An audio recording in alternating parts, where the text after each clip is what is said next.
Welcome to beautiful Cape Cod. I don't know why the hell I'm wearing a sweatshirt. It's so goddamn hot out here.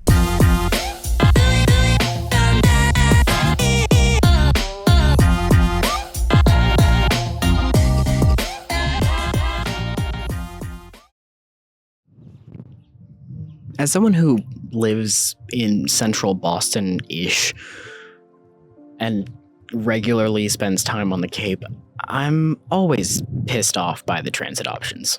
Granted, the Cape's highway buses are pretty good, but the highways are often very, very congested, especially around the canal. And then you have the motherfucking train. Currently, the only non-heritage passenger train on the Cape is the CapeFlyer. It's run by the Cape Cod Regional Transit Authority, otherwise known as the CCRTA, and it's not particularly effective for anyone besides a tourist. It was getting kind of hot out there. Anyway, what were we talking about? Oh, right, the CapeFlyer. This train has the audacity to take 2 hours and 40 minutes from Boston. This is mostly due to the tracks past Bourne being limited to 30 miles an hour due to track conditions, whatever the fuck that means. But I'm the type of person to ask, what does that mean? So I did, and it turns out the answer is a lot more complicated and nuanced than it may seem. I spent literal hours researching this, so a sub would be greatly appreciated. Okay, thanks. Enjoy the rest of the video. This is the Phase 1 project report for the Cape Cod Seasonal Passenger Rail Service, prepared for the CCRTA in March of 2012. And honestly, this report says a lot about the CapeFlyer and why it is the way it is. Pause. Let's first talk about the Cape Main Line and all of its oddities and how we got here. The Cape Main Line was incorporated in 1846 as the Cape Cod Branch Railroad, running from Middleborough all the way down to Hyannis. However, the line did not reach Hyannis until 1854. In the mid-19th century, the Cape Cod Railroad was acquired by the Old Colony Railroad, a massive freight and passenger railroad in the southeast of Massachusetts. The Old Colony Railroad was in turn acquired by the New York, New Haven, and Hartford Railroad at the turn of the 20th century. The New Haven ceased regular passenger operation to the Cape in 1959 when the automobile was dominating transport. Although it is worth noting that the popular seasonal service, which is what we have today, continued up until 1964.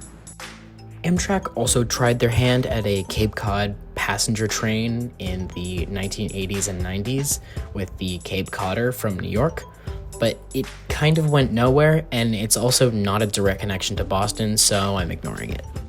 It's impossible to talk about the history of Cape railroading without mentioning the Cape Cod Canal Railroad Bridge. I don't want to spend too long on it, but I do feel the need to at least mention it. It's a vertical lift bridge built in 1933 by the Public Works Association, and today it's owned by the Army Corps of Engineers. The bridge was extensively refurbished in 2002 at a cost of $30 million. That's all I'll say on it. If you want to learn more about it, I would recommend watching the Boston by Rails footage that I've been using. It's in the description.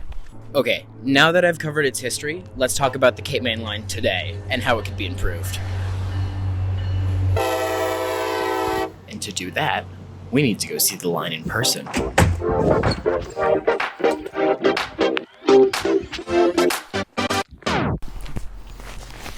Okay, yeah, now that I'm here in person, this track is not great, and I absolutely understand why it's speed limited. Okay, this is kind of a really quick and dirty explanation, but you see this tie here? That's what joins the rails. Normally you don't have these very often.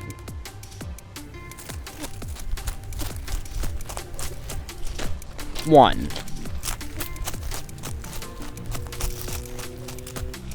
Two.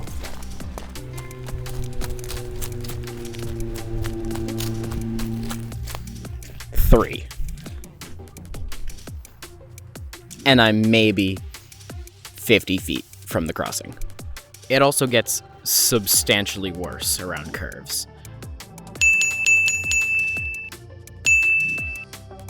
Like, substantially. And then we come to the issue of these grade crossings, of which there are far too many of, and they are far too garbage for a line speed higher than 30. Unfortunately, these grade crossings are probably the best ones on the network. They have active warning lights and gates that will go down when a train comes through. But unfortunately, there's no pedestrian control on one side of the sidewalk, because we have to remember that pedestrians can walk both ways, and they probably will in this area because there's no sidewalk on the other side. And if this guy is the best example, then this is definitely one of the worst. This grade crossing is on Railroad Ave in Barnstable, and it has no warning lights, no gates, just a stop sign and nothing else. Now that we've established that the line desperately needs to be rebuilt, let's figure out how much it's going to cost. And fortunately for us, MassDOT gave us a good starting point. I already mentioned the first report, which I will get back to, but MassDOT also conducted a more recent study in 2021 to evaluate the feasibility of extending commuter rail service to Buzzards Bay or Bourne as a part of South Coast Rail. I will not go into depth on it here, as that could be a whole separate video, but South Coast Rail is a separate project under construction that connects Fall River and New Bedford to the commuter rail network, a service they have not had since the 1950s. Anyway, as a part of this CAPE study, MassDOT calculated the cost of replacing the tracks between Buzzards Bay and Bourne, which is just about 1.5 miles of rail in total. And MassDOT's cost estimate is, drumroll please,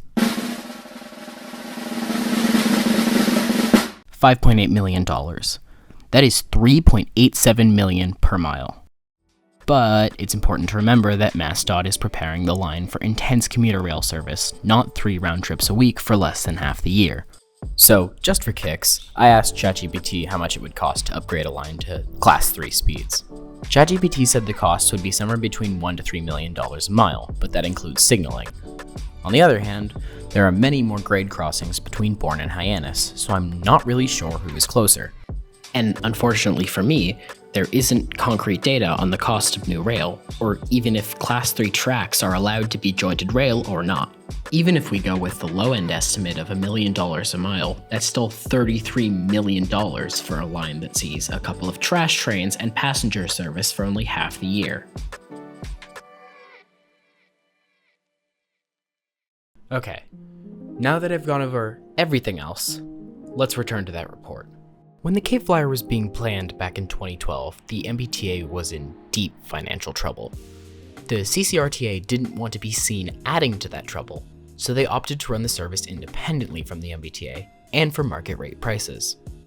In addition, the Downeaster seems to have a decent amount of influence on their plan. For those of you who don't know, the Downeaster runs from Boston's North Station to Maine. You can check out the video that I made on it up here. The problem with this comparison is speed. The Downeaster averages 44 miles an hour, while the CapeFlyer at the best of times averages 33.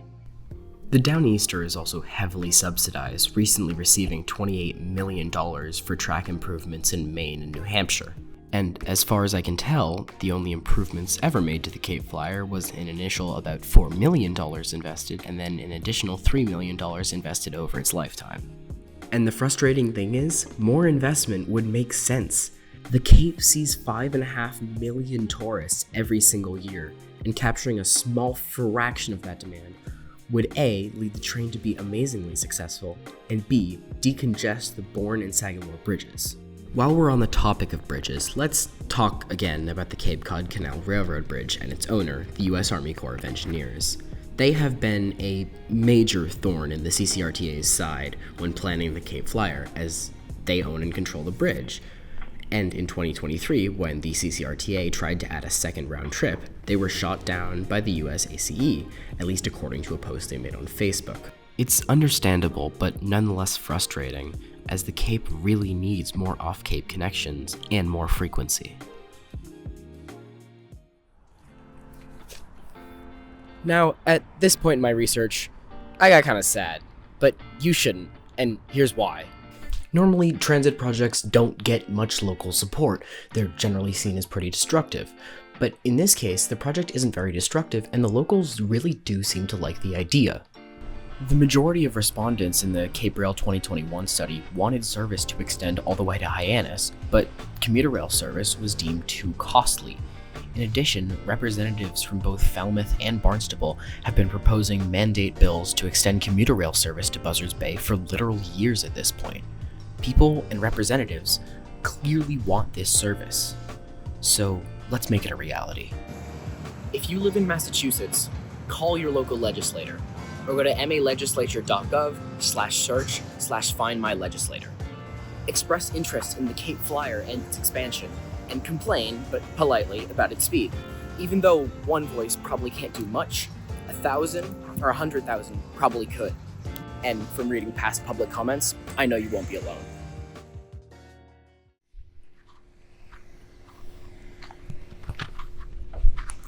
From endless amounts of red tape to insane cost overruns, US transit projects can often seem kinda hopeless.